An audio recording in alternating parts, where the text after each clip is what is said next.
Mancherial railway station లో వందే భారత్ రైలును కేంద్ర మంత్రి బండి సంజయ్, రాష్ట్ర కార్మిక శాఖ మంత్రి గడ్డం వివేక్ మరియు పెద్దపల్లి పార్లమెంట్ సభ్యులు గడ్డం వంశీకృష్ణ ప్రారంభించారు. ఈ సందర్భంగా బండి సంజయ్ మాట్లాడుతూ కేంద్ర ప్రభుత్వం రాష్ట్రంలో ఇప్పటికే 5 వందే భారత్ రైళ్లను ప్రారంభించిందని అన్నారు. రానున్న రోజుల్లో మరిన్ని ప్రారంభించి ప్రజలకు మెరుగైన రైలు ప్రయాణాలను కల్పించడానికి కేంద్ర ప్రభుత్వం సిద్ధంగా ఉందని ఆయన పేర్కొన్నారు. 26 కోట్లతో అమృత్ పథకం కింద మంచిర్యాల రైల్వే స్టేషన్ సుందరీకరణ కార్యక్రమం చేపడుతున్నామని వారన్నారు. భారతీయ రైల్వే శాఖలో వందే భారత్ అనేది ఒక చరిత్ర సృష్టించింది. దేశవ్యాప్తంగా demand railway Vande Bharat demand కంటే దేశవ్యాప్తంగా 150 వందే భారత్ ట్రైన్లను 2019 సంవత్సరంలో నరేంద్ర మోడీ యొక్క సంస్థతోని మనం ప్రారంభించడం జరిగింది. వాళ్ళ 16 బోగీలు ఉంటుంది. ఒక్క వందే భారత్ ట్రైన్లు తయారు చేయాలంటే 130 కోట్ల అవసరం ఉంటుంది. తెలంగాణ రాష్ట్రంలో 5 వందే భారత్ ట్రైన్స్ నడుపుతున్నాం మనం.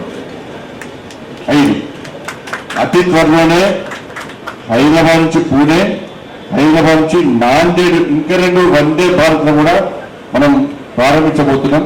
ఇది తెలంగాణ రాష్ట్ర ప్రజలకు శుభవార్త.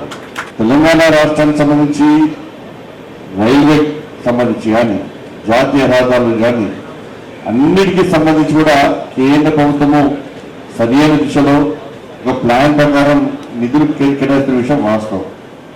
ఎందుకంటే 2014లో తెలంగాణ రాష్ట్రానికి రైల్వే డిపార్ట్మెంట్ సంబంధించి కేటాయించిన బడ్జెట్ ఏంటంటే కేవలం 258 కోట్లు మాత్రమే. ఈ ఆర్థిక సంవత్సరం నరేంద్ర మోడీ గారి ప్రభుత్వం రైల్వే శాఖకు కేటాయించిన తెలంగాణ రాష్ట్రం కేటాయించిన బడ్జెట్ ఏంటంటే 5,300 కోట్లు. దాదాపు 20 రేట్లు అధికంగా మనం తెలంగాణ రాష్ట్రానికి. కానీ రాష్ట్ర ప్రభుత్వం కూడా ప్రతిపాదన పంపడం, రాష్ట్ర ప్రభుత్వం కోరడం, నరేంద్ర మోడీ గారికి అధికారంలోకి వచ్చిన తర్వాత ఒక్కసారి అధికారం చేపట్టిన తర్వాత ఈ రాష్ట్రము ఆ రాష్ట్రము ఈ పార్టీ ఆ పార్టీ అనేది భేదత్వాలు ఉండనున్నాయి. అన్ని రాష్ట్రాలు అభివృద్ధి చెందనే ఈ దేశం అభివృద్ధి చెందనప్పుడు విశ్వాసం నమ్మకంతో మాత్రమే నరేంద్ర మోడీ గారు అన్ని రాష్ట్రాలకు సహకరిస్తున్నారు. దానిలో ఈ విధంగా రైల్వే స్టాపేజ్ మీద పనిచేయాలి. ఎందుకంటే రైల్వే కనెక్టివిటీ అనేది డెవలప్మెంట్కి ఒక ఫౌండేషన్ స్లాబ్ వేసినట్టు.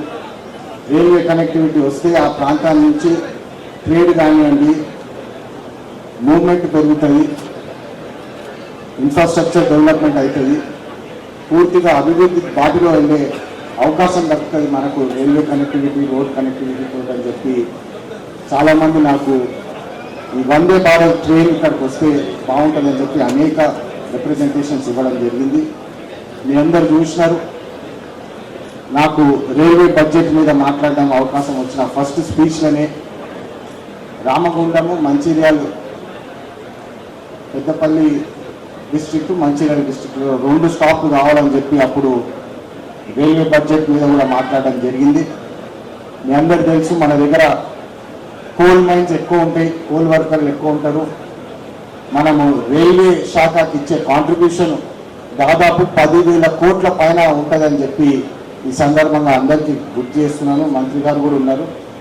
మా ప్రాంతం నుంచి సింగరేణి సంస్థ ఏదైతే ఉన్నదో freight point of view railway బడ్జెట్కి నేను కాంట్రిబ్యూట్ చేసేది 10,000 కోట్లు అని చెప్పి ఈ సందర్భంగా మీ అందరి ముందు గర్వంగా తెలియజేస్తున్నాను. దాని ప్రకారం దాని మేరకు మాకు తగిన స్టాప్లు కావాలా, ఇక్కడ ప్రాంతం డెవలప్మెంట్ కావాలంటే ఇక్కడ స్టాప్లు కావాలని చెప్పి అప్పుడు వివేక్ గారితో పాటు వెళ్ళి మేము జనరల్ మేనేజర్ గారిని కూడా కలవడం జరిగింది. దాని తర్వాత ఢిల్లీలో సతీష్ గారిని, CEO గారిని కూడా కలవడం జరిగింది, రైల్వే CEO. వందే భారత్ రామగుండం ఇచ్చేసినాం కదా సార్, మళ్ళీ ఎందుకు అడుగుతున్నారు మీ ప్రాంతానికి అంటే, లేదు మంచిర్యాల మోర్ ఇంపార్టెంట్.